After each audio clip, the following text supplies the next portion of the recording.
What's up, everybody out there in YouTube land? Wrath2501 here. Alright, guys, time for the double feature part, for the Warhammer part of Double Feature Friday. This is the weirdest Xenos civilizations the Imperium has come into contact with in Warhammer 40k. That is a long-ass title. Alright, this is by One Mind Syndicate. I've done their stuff before. I do like it, how they discuss stuff. So, yeah, let's see what this one's about, and go. One Mind.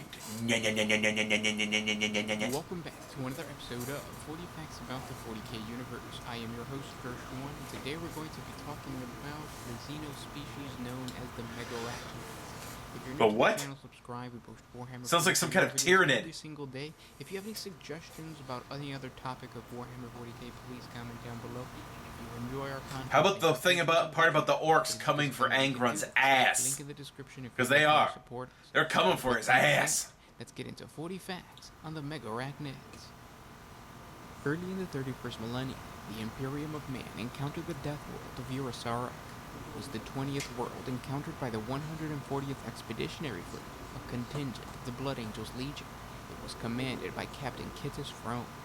Unable to translate the warnings from the orbiting satellite beacons placed in orbit of the world, the advanced human civilization known as the Interrex had warned approaching starships to stay away from the planet as a dangerous Xenos species had been quarantined there. Captain Frome ordered his fleet's entire contingent of 3 companies of Space Marines to begin landing operations to investigate and bring the planet into Imperial compliance. Due to the extreme atmospheric turbulence present on the world, all of the Blood Angels assault craft attempting to land on the planet became scattered and were thrown off course, leaving the Imperial landing parties isolated from one another. The turbulent atmosphere also affected Vox communications and made it difficult for Imperial forces to coordinate their movements. Ground teams soon started sending garbled transmissions to the fleet's vessel in orbit, reporting that the planet was inhabited by an extremely hostile intelligent arachnoid species, later dubbed Megarachnids. The Megarachnids were an old enemy of the Interrex civilization.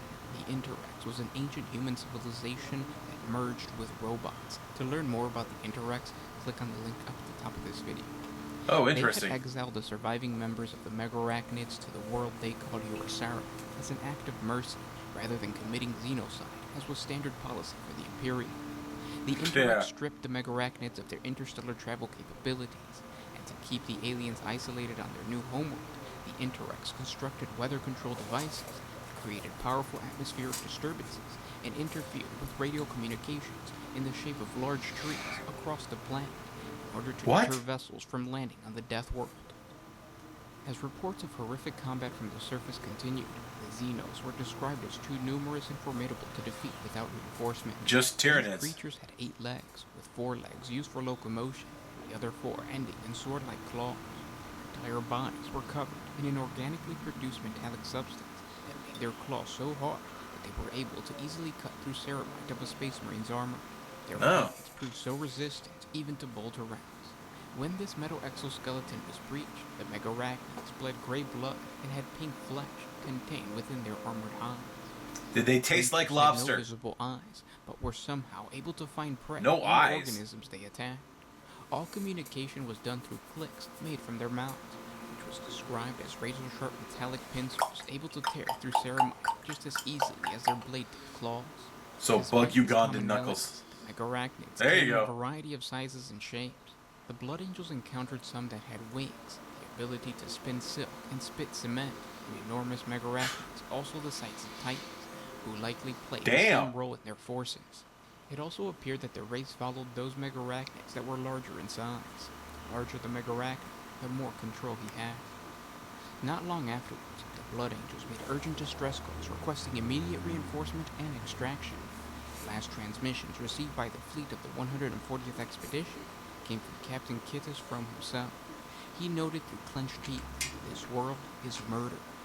This name stuck, becoming the Imperium's informal appellation for Eurosarek.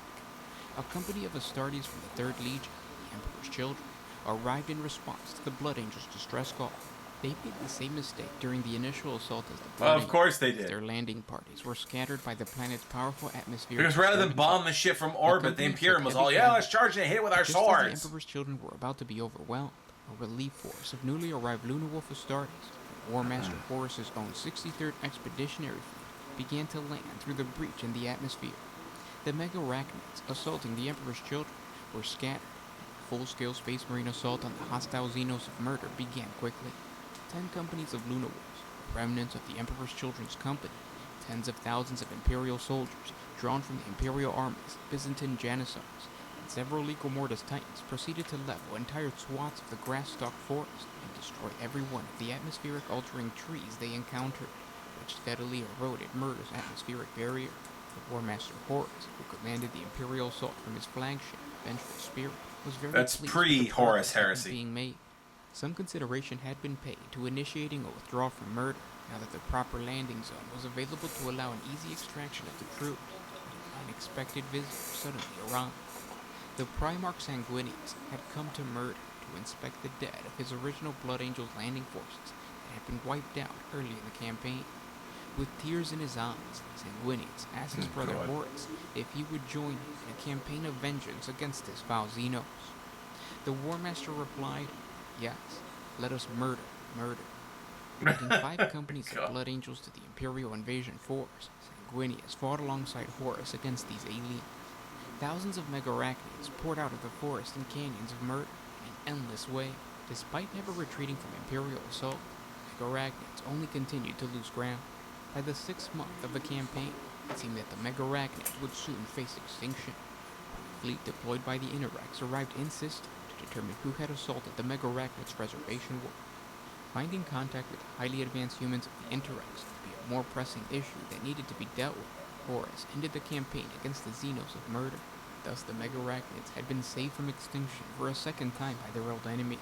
Imperial records don't indicate the final fate of this savage species, as the Horus Heresy quickly began. And those were 40 facts on the Megarachnids. Now, before you click out, I wanted to give you guys a little bit more information if you're curious as to what happened to the Megarachnids. Now, this is my theory, my hypothesis. In the series of the Beast of I am Rises, Slaughter. within the first book, the Imperial Fist are said to be fighting a species of Xenos known as the Crones. They are described very similar to the actual Megarachnids. They're giant beetle-like creatures. The difference between the Megarachnids and the Crones is that the Crones are described not so much as intelligent in the way that a human would be considered intelligent. They are kind of more animalistic. Okay. I hope you guys enjoyed this video. That's it? That's all we get? Talk to you tomorrow. Oh, if you have any questions, obviously, comment down below. If you have any suggestions, comment down below. And talk to you tomorrow. This is Gershwan, One Mind Syndicate, signing out. Oh god, that is disturbing. Okay, so interesting species, disturbing, but they just sound like another version of the Tyranids. So, whatever. Anyway, well, I hope you guys enjoyed that. I like finding out about this obscure stuff about the Warhammer 40k universe. I just think it's kind of cool. Like this video, subscribe, guys. Click on the link to the original. Like and subscribe over at One Mind Syndicate's channel. And I will see you guys next time. Tune in every day for new content. Bye-bye.